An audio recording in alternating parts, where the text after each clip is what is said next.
The following program contains graphic calls to personal responsibility. If you are addicted to the system, Randall may not be right for you. Check with your local welfare office. Standing for truth in the four corners of America. Fighting for justice on the frontiers of the culture wars. And turning resistance into an art form. The only TV host arrested more times than Mahatma Gandhi, Randall Terry. Welcome, ladies and gentlemen, to the Voice of Resistance. It is I, your servant, Randall Terry. The 112th Congress, they're going to be sworn in here on Wednesday. We're going to be here covering this news, jolting them, urging them to do what they were sent here to do. We're going to talk about what is on the agenda for the 112th Congress.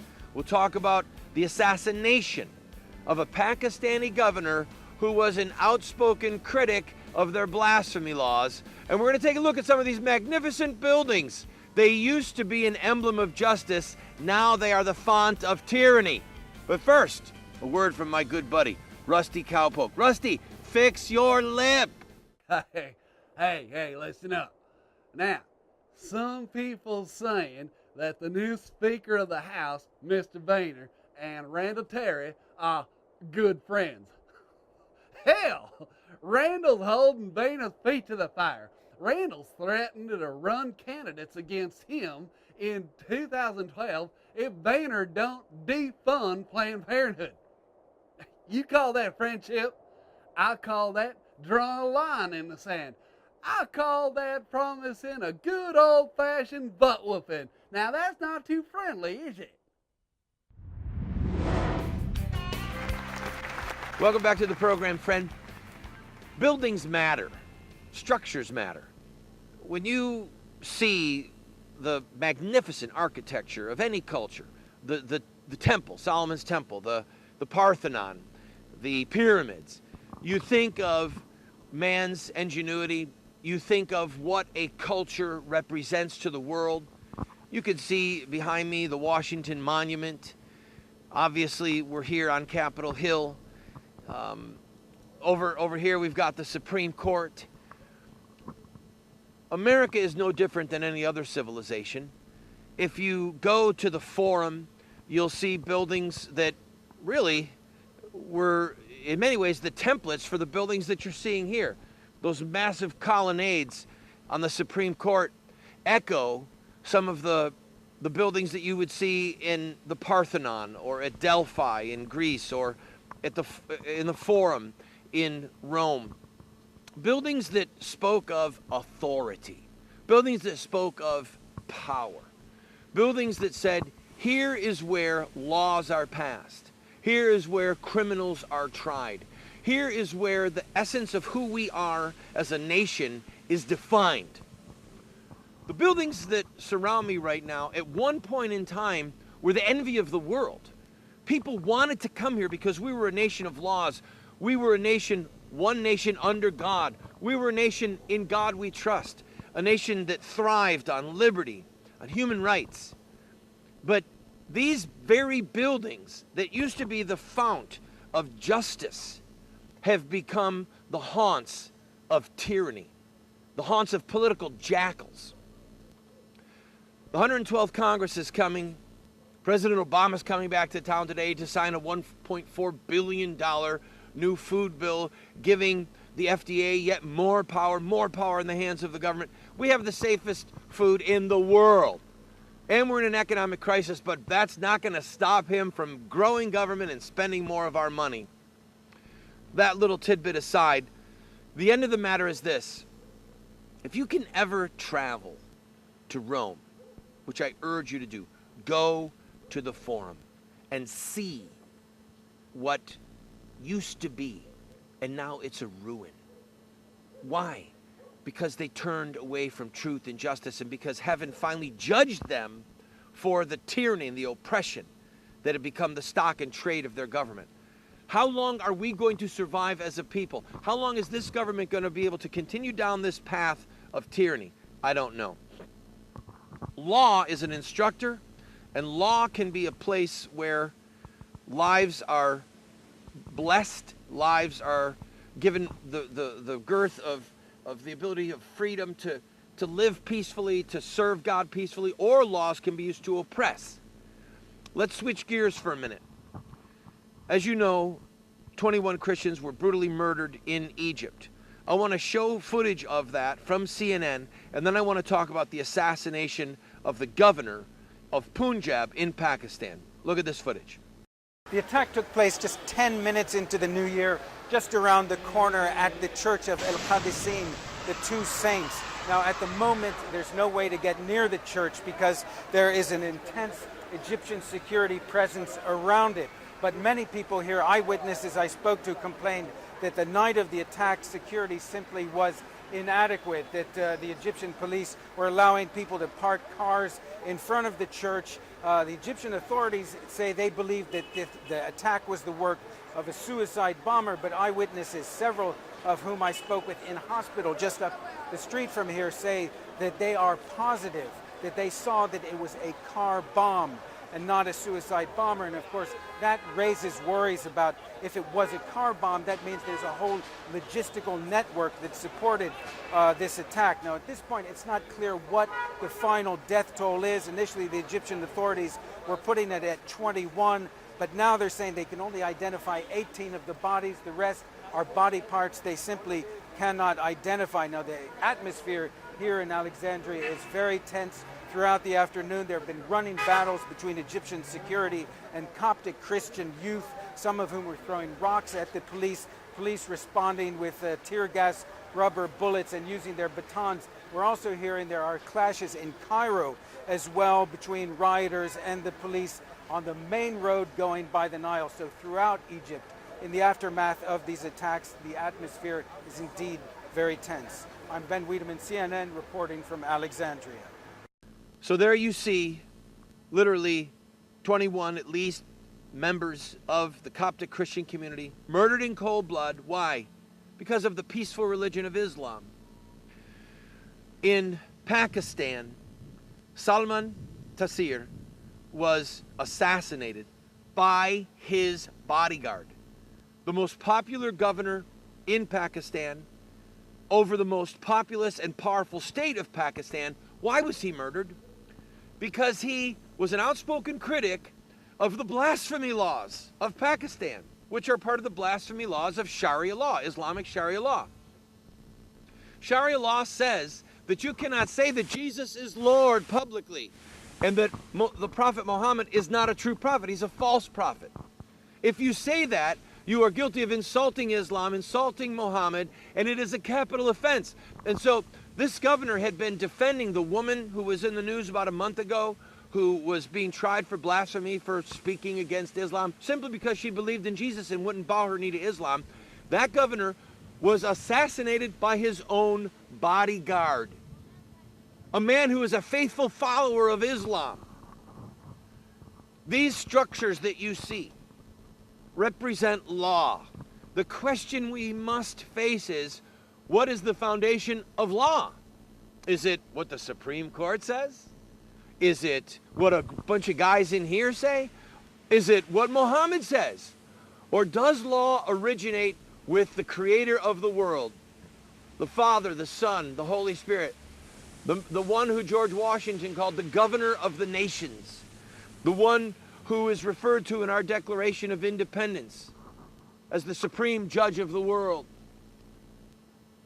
Which deity, which ideology is going to undergird law? If you have the true God who revealed himself to mankind through Moses and then came to be with us in the person of Jesus Christ, then you have the greatest system of law and the most freedom and the most justice that the world has ever known. Once you depart from that, you, by definition, you must plunge into tyranny. So the question is this, and I've got to take a break. Will this new Congress, the 112th Congress, begin the restoration of true law as it comes to us from our Maker, or will they continue to walk as gods among us, making stuff up as they go? When we come back, a new segment Dr. Alan Keyes with me on Randall Terry, the voice of resistance. We've got a new part of the program called Ask the Doctor. I'll be right back with Dr. Alan Keyes. Randall and I were getting ready to make a cruise on my boat. I sent him to pick up Sam Clemens, and while he was gone, was busy getting the boat ready for departure. Without realizing what was happening, I was pushing the boat out away from the dock while I worked, and I suddenly found myself grasping desperately the sides of the boat with my toes still on the dock. About that time, Randall and Sam came up, saw what was going on, and I also lost control and dropped into the water, clear up to my waist, fully clothed. About that time, Sam, snickering, turned to Randall and said, "He did it again."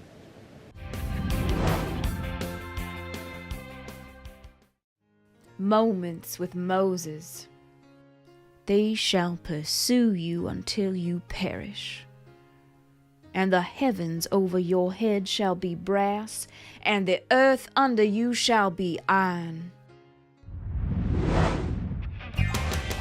Welcome back to the program, friend. I'd like to introduce you to the new segment, Ask the Doctor. Dr. Alan Keyes, that is. Good to have you. Good to be here. God bless Thank you.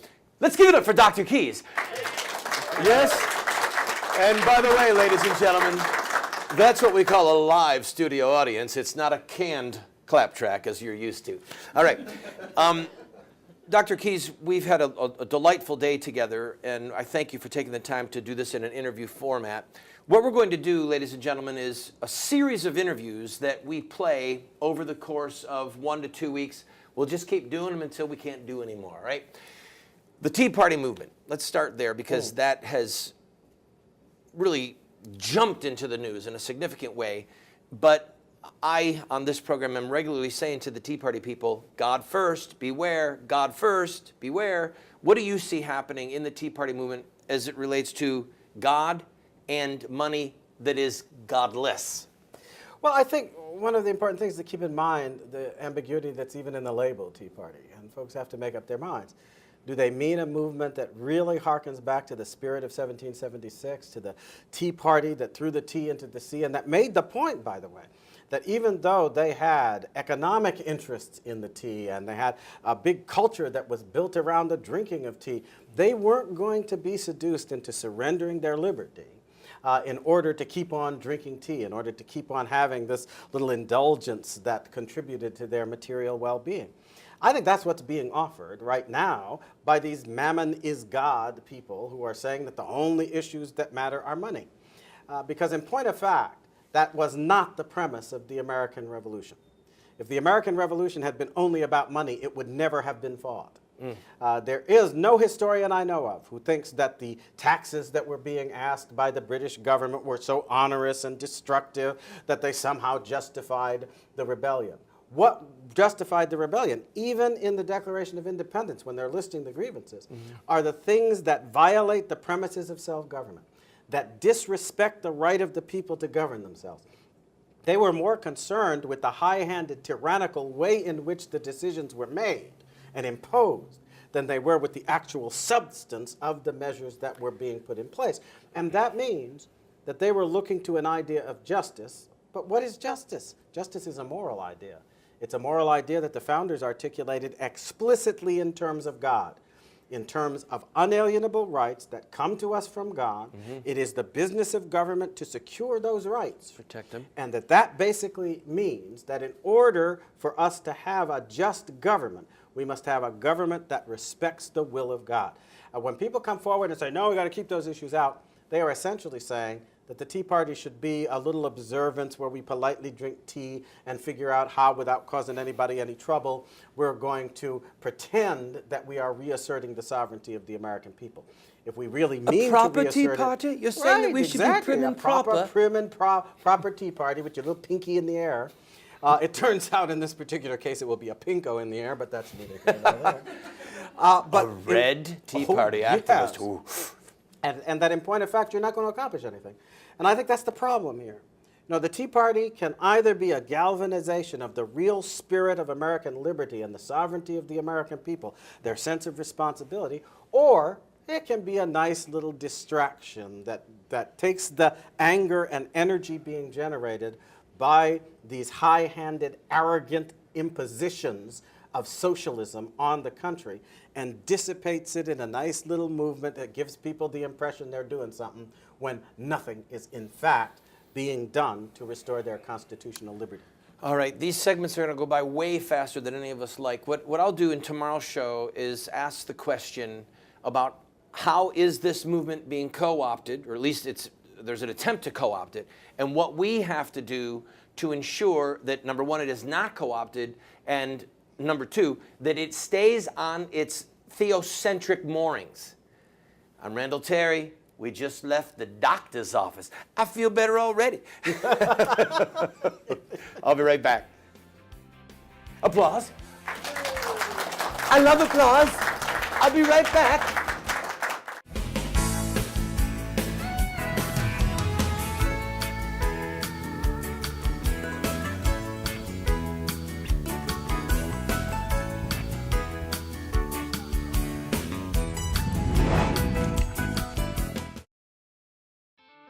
It is better to have an ambitious plan than none at all. Sir Winston Churchill. Welcome back to the program. Thank you, Dr. Keyes. Tea Party people, what's it going to be? Are you going to embody the spirit of Samuel Adams? Throwing tea overboard? An act of defiance? Are you going to call for a revolution, a peaceful one we hope, of the status quo? Of tyranny here in this district? Or are you just going to get together and blow off steam and have tea like the elite aristocracy of England and India? I'm choosing justice, people. That's what I want. I want justice. And my friends in the Tea Party movement, you've got to listen to me.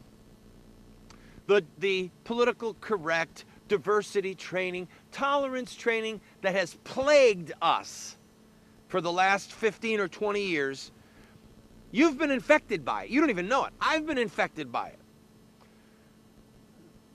Vigor, intensity, extremism in the pursuit of liberty is not a vice. It's not a vice. And if somebody is trying to enslave us, listen to me, I don't want to have a friendly discussion with them. I don't want to get along with somebody who wants to turn me into their slave labor force on their federal plantation. I want to overturn their rule over me. I want to push them into political exile and replace them with people who will fight for justice and freedom and true human rights. So the question is this: will we, who put these people in this building, will we hold them accountable? Will we hold their feet to the fire? Will we call them? Go to town meetings, go to their offices in our own districts, come here to D.C. and say, look, we didn't put you here to play games. We want Obamacare overturned, as you know that the Republicans have said they're going to do. My hat off to Boehner for at least scheduling a vote. I think it's January 12th. They'll pass the vote. They're going to win, but it ain't going to pass in the Senate, and Obama's certainly not going to sign it. So what do they have to do? They have to play hardball and say, we're not going to fund it. Listen, this is how you'll know if the Republicans are really doing their job. Do they hold back the money? Because the Republicans control the purse strings now, because they control the House Appropriations Committee. All right? That's going to be the sign as to whether or not they mean business. And we're going to have to be the ones that hold them accountable and hold their feet to the fire and say, get off your hind end. We didn't send you up here to have a tea party where you're the rich and powerful among us. We sent you here for righteous revolution and a restoration of justice in this country. I'm going to take a quick break. When I come back, some words from Thomas Jefferson that will inspire you, I promise.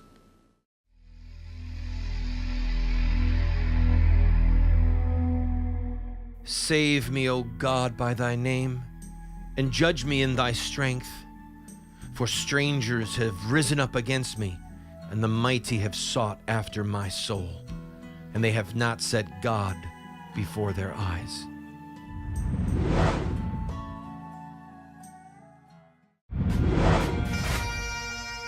Thomas Jefferson said, man, once surrendering his reason, has no guard against absurdities, the most monstrous, and like a ship without a rudder is the spot of every wind.